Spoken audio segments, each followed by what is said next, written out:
Woke went broke. That's the subject of tonight's Waters Words. Here's what happened to the Democratic Party this week.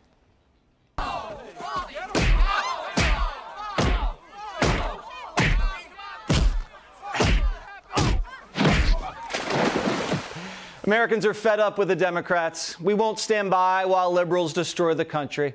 So give yourselves a round of applause.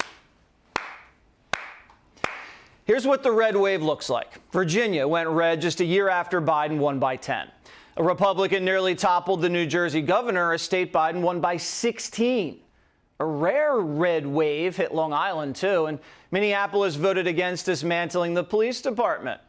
The law and order candidate in Seattle, remember CHOP or Chaz, whatever it was called, they beat the pants off the radical left DA there.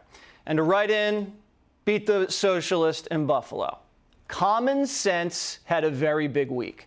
What does this all mean? You see, what happens in Virginia will in large part determine what happens in 2022, 2024, and on. Wow, so there's one thing Kamala and I agree on. Let's check in with her boss. We're going to win. I think we're going to win in Virginia. Like most things, Biden didn't see it coming. On the day of the reckoning, a reporter asked Joe Biden if he took any responsibility for Democrats getting shellacked. Joe said, no, the country is just confused. I just think people are at a point, and it's understandable, where there's a whole lot of confusion. We're not confused. The American people aren't stupid. We know exactly what's going on, and we don't like it. Biden's agenda isn't our agenda. We want lower prices, cheaper gas, stronger borders. But Biden keeps serving us vax mandates and places to plug in our electric cars. We don't even drive electric cars. Here was the key in Virginia. The left started a critical race theory culture war, and they lost. Look what Terry McAuliffe ran on. I don't think parents should be telling schools what they should teach. Youngkin ran against racism in the classroom. He actually listened to parents. But Terry listened to the teachers union and called parents racist domestic terrorists. And after he lost, most of the media wouldn't even admit why. Critical race theory is not taught in Virginia schools. It's not a big deal. Critical race theory, which isn't real. Critical race theory was a lie. Youngkin jumped on board with the right's new freakout over something called critical race theory, a thing they can't define and that isn't taught in K through 12 schools anyway. Like an alcoholic, they're in denial. The first step is admitting you guys have a problem. The media can't do that here because CRT says whites are born racist. Whites are still oppressing blacks, and whites are only successful because of white supremacy. Could you see Rachel Maddow look into the camera and tell her audience she's a racist? Maddow would have to confess she got a TV show because of white supremacy. She'd have to apologize to Joy Reid for oppressing her. Because that's the key to CRT. It's garbage, but the left-wing media can't stand up to the far left, so they don't say CRT doesn't exist.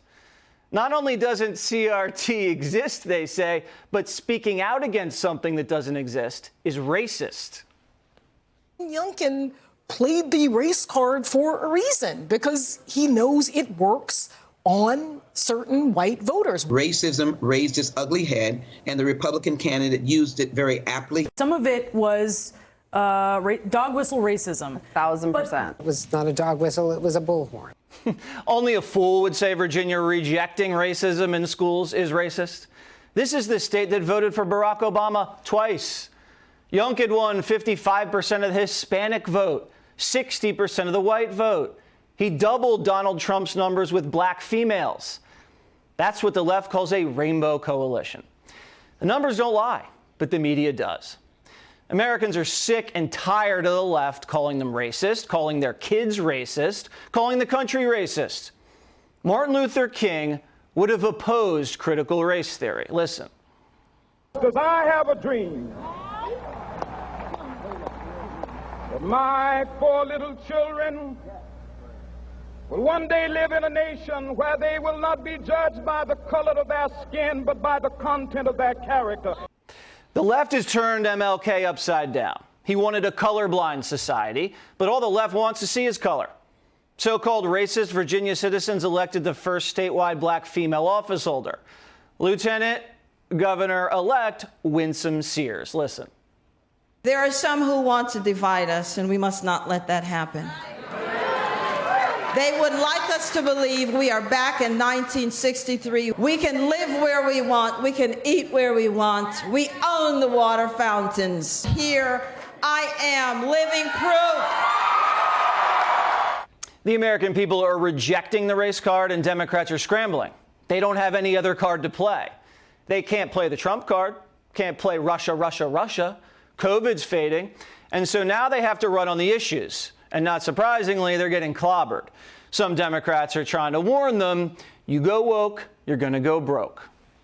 Democrats are going to have to come face to face with this issue of wokeism. It's just stupid wokeness. Just defund the police, lunacy to take Abraham Lincoln's name off of schools. I mean, that people see that. Some of these people need to go to a woke detox center. I think that the Democrats are coming across in ways that we don't recognize, that are annoying and offensive and seem out of touch in ways that I don't think show up in our feeds when we're looking at our kind of echo chamber. So the Democratic Party is at a crossroads right now. Do they die on the woke hill or retreat to fight another day? We're seeing the same kind of split in Congress. Watch. I hope it's a wake-up call for all of us. I'm concerned. I've been talking about our debt. I've been talking about inflation. I've been talking about the fallout we may have. This is not a center-left or a left country. We are a center, if anything, as a little center-right country. I think that the results show the limits of trying to run a fully 100% super moderated campaign. So facing a rebuke from voters and watching the red wave form, do they listen to voters and pump the brakes on Biden's trillions, or do they swing for the left field fence knowing they're going to get pancaked next November anyway? So the Democrats are divided in the media and in Congress. And after making our lives more expensive, more dangerous, more divisive, and starting a culture war they can't win, they're about to hear an even louder roar from the American people next year. This is only the beginning. Hey, Sean Hannity here. Hey, click here to subscribe to Fox News YouTube page and catch our hottest interviews and most compelling analysis. You will not get it anywhere else.